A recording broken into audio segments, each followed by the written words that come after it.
Minasyaitonirrajim. Bismillahirrahmanirrahim. Alhamdulillahirabbil alamin wa bihi nasta'in ala umurid dunya waddin. Allahumma shalli ala sayyidina Muhammad wa ala alihi wa sahbihi ajma'in, amma ba'd. Qala Allah Ta'ala fi kitabil karim ba'da a'udzu billahi minasyaitonir rajim. Wa idza sa'alaka 'ibadi anni fa inni qarib ujibu da'watad da'i idza da'an falyastajibu li wal yu'minu bi 'allahum yarshudun. Wa qala an-nabiy sallallahu alaihi wasallam fi hadisihi ad-du'a'u mukhul ibadah. Alhamdulillah, summa alhamdulillah wa syukrillah. Puji, syukur, ta'zim kita Rabbil Jalil Allah Subhanahu wa taala di malam yang penuh keberkatan ini, di bulan Ramadan yang penuh berkat, yang tak patut seorang pun daripada kita mengabaikan hadiah anugerah Allah yang cukup mulia ini untuk sama-sama beribadah, mengambil kelebihan yang dijanjikan tersebut. Seperti yang juga diumumkan oleh Bilal kita tadi, bahawa jangan kita meninggalkan solat ataupun beristiqamah bersama dengan imam sebelum imam selesai.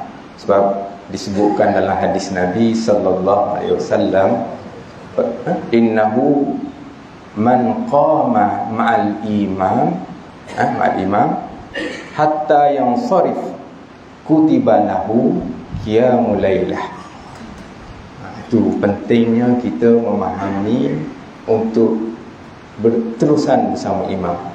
Sungguhnya barang siapa yang mendirikan malam ataupun bersama-sama menunaikan solat bersama imam sehinggalah imam selesai, hatta yang sorifu, sehingga dihabis, insya-Allah kutiba lahu, akan ditulis orang yang macam ni qiyamul lailah, seumpama dia mendirikan ataupun menghidupkan seluruh malam, satu malam.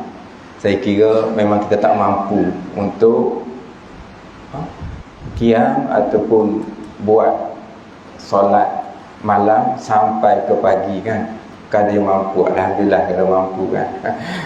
Kebanyakan kita tak mampu. Jadi seringkali kita diperingatkan untuk mengambil fadilat yang boleh persamaannya ataupun dapat ganjaran yang sama.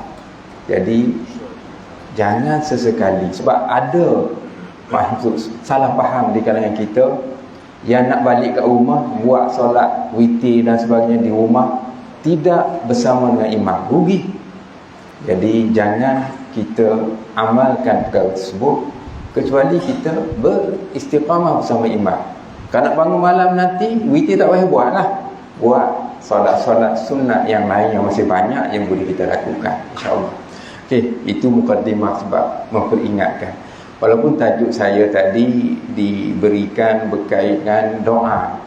Doa bukan sebab kita hadapi musibah, bala bencana, kesukaran, kesempitan, kesusahan, tak boleh nak makan, sakit sangat, bukan. Walaupun memang tabi'i manusia macam tu kan. Memang tabi'i kita, apabila kita susah, apabila kita menghadapi masalah banyak, maka dekat sedikit hati kita dengan Allah. Itu naluri manusiawi biasa. Tetapi matlamat doa bukan sedemikian sebenarnya.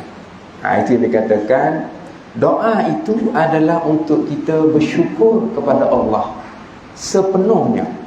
Saya memulakan pendahuluan tadi dengan membaca firmanullah yang selalu kita baca sebenarnya.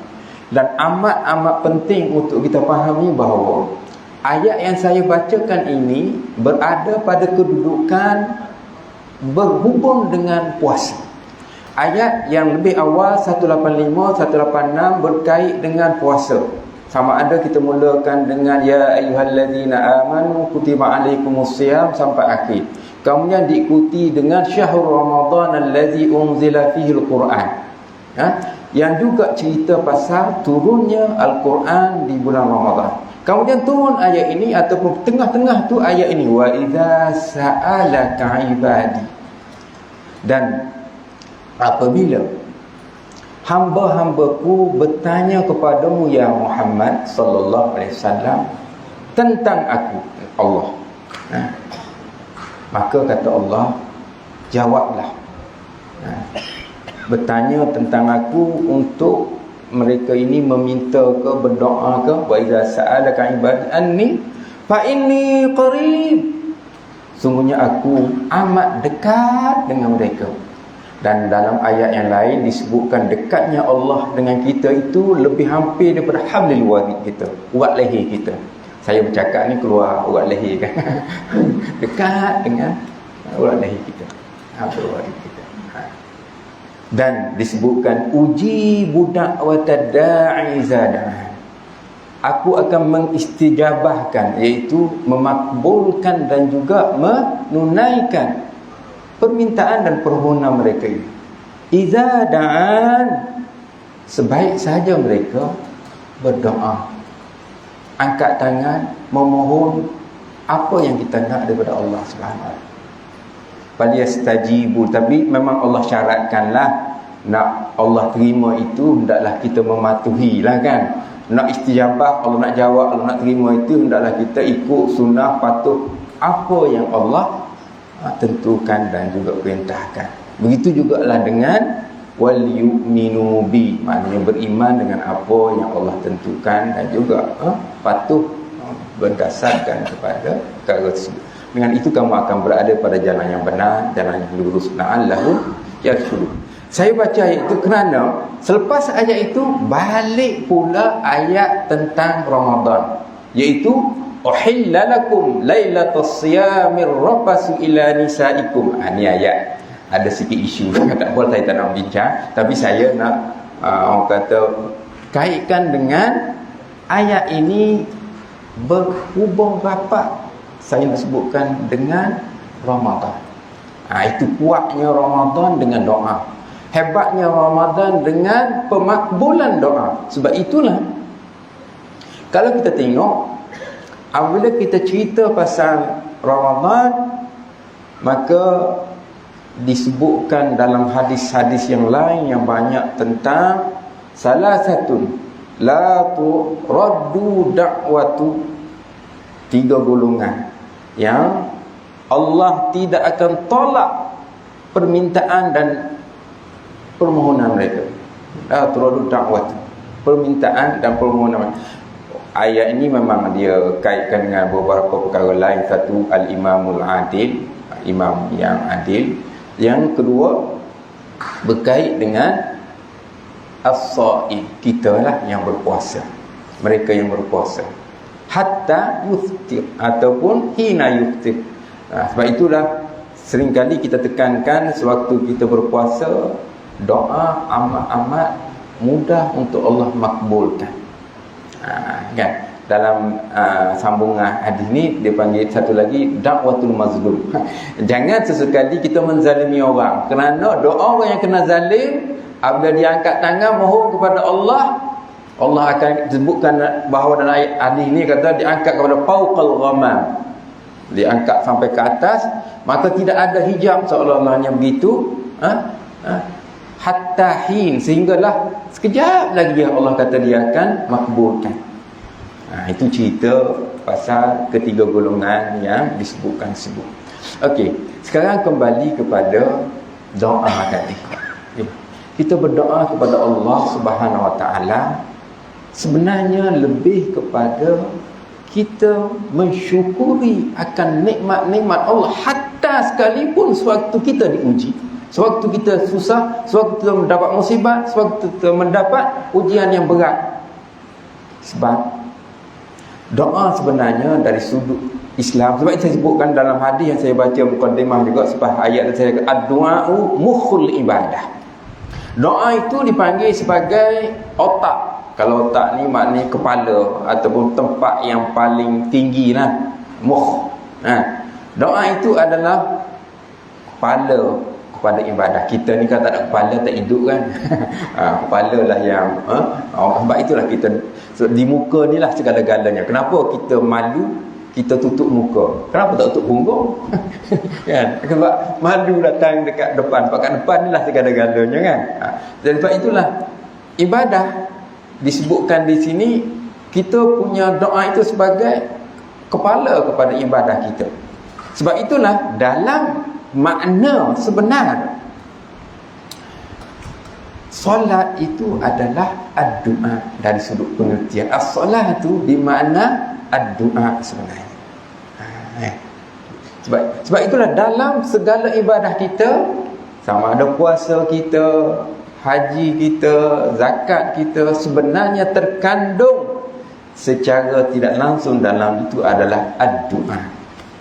Itu kita kena faham. Sebab itulah doa adalah segala-galanya dalam ibadah. Jadi sebab itulah doa itu penting. Kalau kita baca pandangan para ulama untuk menjatuhkan keegoan kita. Ingat tu. Sebab manusia ni ada ego. Manusia ada rasa sombong, bongkak, bangga diri dan sebagainya yang melibatkan rasa dia sambandi lah kan. Lebih-lebih lagi kalau dia dah berjaya, kaya raya, hidup mewah. Dapat kadang-kadang ada berlaku di kalangan orang, apabila Allah beri kelebihan padanya dengan sifat-sifat tadi, kejayaan duniawi lah, pangkat yang besar, harta yang banyak, kesihatan pun kadang-kadang kan. Kita tengok Allahu Akbar, Allah kurniakan kepada orang tertentunya, kadang-kadang kita tengok nampak macam bukan orang yang bersyukur dengan melaksanakan ibadah kan? Tapi Allah bagi segala-galanya padanya kan. Kita pun rasa kita pun rasa kita, maaf sebutlah, kadang-kadang kita yang rajin buat ibadah ataupun datang juga lah buat ibadah, solat ke apa, kenapalah jadi timbul dalam hati rasa macam tak kena aja kan. Sebab kita baca kejayaan dan juga kejayaan dan juga kelebihan itu berdasarkan pada ukuran duniawi kita kan. Ukuran dunia kita tengok, yang kita rasa kan. Sedar ataupun tidak, sebenarnya mereka yang sedemikian dalam makna yang sebenar, Allah sedang uji dia dengan satu nama dipanggil istidraj. Makin hebat kedudukan duniawi dia, pangkat harta dia, makin kufur sebenarnya dia sedang dihinakan oleh Allah sebenarnya. Yang kita tak sedar, kita tengok rasa dia dah peroleh segala-galanya hal-hal yang bersifat kebenaran. Waliyahzubillah. Kita minta jauh daripada perkara ni kan. Kalau kita diberikan kelebihan duniawi, moga-moga makin tinggi kedudukan duniawi kita, makin rendah sifat-sifat yang kita panggil tawaduk kita, warak kita kan, rendah diri, rendah hati kita kepada Allah. Itu barulah kita rasa orang ni adalah orang yang sedang dimuliakan oleh Allah dengan kedudukan yang diberikan. Sebab itulah, kalaulah kita minta doa kerana susah, maka ketika kita senang, maka kita tidak akan berdoa. Sebab itulah ada dinyatakan dalam ayat-ayat Al-Quran, dalam manusia ni memang berlaku sifat demikian. Apabila Allah masal insan disebutkan, orang kata uji. Sama ada ujian tu dua, kita fahamlah ujian tak lari daripada dua. Sama ada diuji dengan nikmat. Kita ni apabila diuji dengan nikmat, kita kata habis. Masalahnya kita telah lepas daripada segala-galanya, kita akan jadi sombong bongkak kan. Ini selalu berlaku pada kita. Itu yang saya sebutkan, golongan yang dikategorikan dengan dapat hinaan istidraj daripada Allah Subhanahu. Bukannya kemuliaan sebenarnya kan. Satu lagi ujian kita adalah ujian kesusahan, musibat, dharra kan. Apabila kita diuji dengan, kita pun kata Allah tak pandang akulah, jadi itu terbalik. Apabila Allah beri nikmat, kita jadi kufur nikmat, maksudnya kufur angkuh. Apabila Allah uji kita dengan kesusahan, kita akan jadi putus asa dengan nikmat Allah. Allah tak tengok aku dah, Allah tak dengar doa aku dah, Allah tak nak. Tapi kadang-kadang ada perbincangan tentang perkara ini yang kita sebutkan bahawa apabila kita makin jauh daripada Allah, maka Allah pun menjauhkan. Sebab dalam hadis disebutkan bahawa kita ni fi zanni, dalam sangkaan diri kita sendiri kepada Allah, terhadap Allah Subhanahu wa taala. Fi zanni abdi, kita tahu bahawa jika kita dekat dengan Allah, dan kita kata berdoa, mohon apa semua kan, maka Allah akan lagi dekat kepada kita. Seolah-olahnya kalau kita nak ibaratkan dalam konteks kita melangkah ataupun kita orang kata mengangkat tangan kita untuk menjengkal satu hasta ke, satu jengkal ke, satu hasta ke, tak kira lah satu langkah ke, pasti Allah akan lebih dekat kepada kita bersekali ganda daripada apa yang kita buat. Kalau kita satu jengkal, maka Allah dua jengkal dekat kepada kita. Kalau kita satu hasta, Allah lebih dua hasta kepada kita. Kalau kita selangkah, Allah lebih lagi dua langkah kepada kita kan. Jadi itulah sebenarnya dalam konteks hubungan kita dengan Allah, dan kita tidak akan rugi apabila kita bermohon kepada Allah dalam keadaan. Sebab itulah Allah nak tengok kita ni, kejayaan kita adalah sewaktu kita senang, kita tetap juga berdoa kepada Allah. Itu tanda kita orang yang syukur dan kembali kepada Allah. Saya kira saya diamanahkan sekitar 15 ataupun dah lebih 20 minit dah tu kan. Cukup lah tu kan. Kalau panjang sangat kan, atau yang lari salah saya pula kan ustaz. Saya lari ustaz pun lebih sangat kan. Akan sekejap je kan. Sepatutnya dah selesai. Jadi insya-Allah apa yang baik, apa yang bermanfaat, moga-moga yang pentingnya adalah menjadi motivasi dan dorongan kita untuk istiqamah. Sebab isu yang paling berat ialah untuk istiqamah. Kita tahu kan, sedikit cara sikit, banyak alhamdulillah kalau kita mampu kan. Jadi jangan tinggalkan istiqamah kita dalam segala perkara. Aku qauli hadza wa astaghfirullahalazim li wa lakum.